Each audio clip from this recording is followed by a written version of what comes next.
Okay, so hello, good morning. Today we were going to look at how to avoid, I beg your pardon. There's 5 classic mistakes to writing a CV. Today I'd like to talk about how we can avoid making those 5 mistakes. One of the biggest mistakes, and easily correctable, is spelling errors. Obviously, spelling errors to a potential employer, they would stand out like a sore thumb. One way to avoid spelling errors, because not all of us are good at our spelling, but thankfully in this day and age we do have a spell check on our computer. It's worth bearing in mind, always do a spell check prior to sending any CV.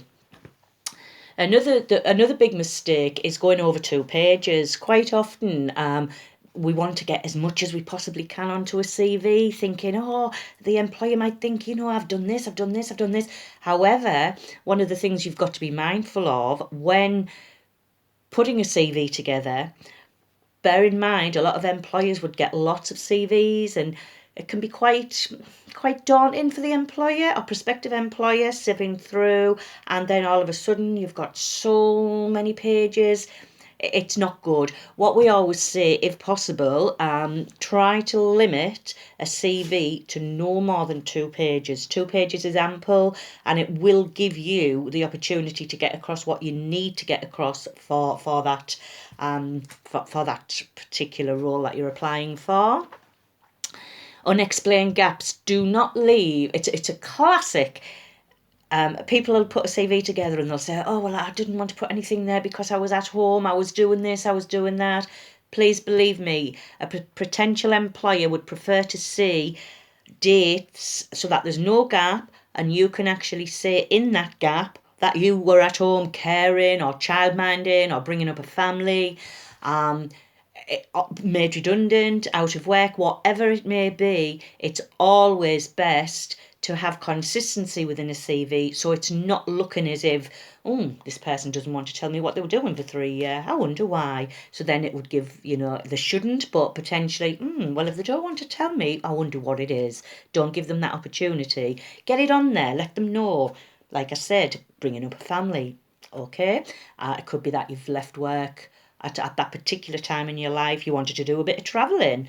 That's not a problem as long as those gaps are explained.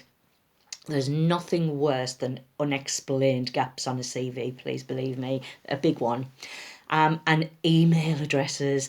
Please make sure your email address is not embarrassing. Yeah, we're all, but however, it could be Jolly Joseph or something to that, but keep it professional. Joe Blogs at hartlepool.gov.uk.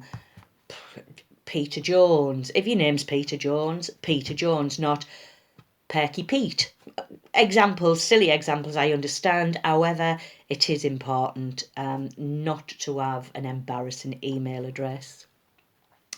And number 5, because we're talking about 5 classic CV mistakes, number 5, I've got to say quite often, is people think, I've got a CV, don't need to do anything now. Anytime I want to apply for a job, I've got my CV. It's not always good to have just a CV.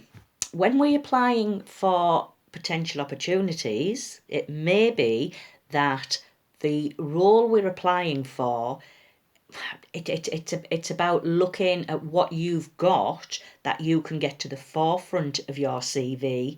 So it could be that although you'll have a CV as a whole, quite often it's a good idea to look at tweaking your CV for the role that you actually go for. It's surprising how many people think that one CV covers all. It doesn't. It really doesn't. Yes, the basics. Yes, obviously your gaps and your work history. Yes. However, there is certain elements of a CV which can actually be amended, adjusted to suit the role that you're actually applying for. Definitely worth bearing in mind. They're the 5 classic mistakes. So we've got the spelling errors. We know how to avoid them. Going over 2 pages, it's a no-no. Unexplained gaps, we've spoke about that. Obviously make sure that there's no unexplained gaps. Email addresses, keep it clean, keep it professional. And again, tailor your CV for the job that you're actually applying for. Thank you. Bye.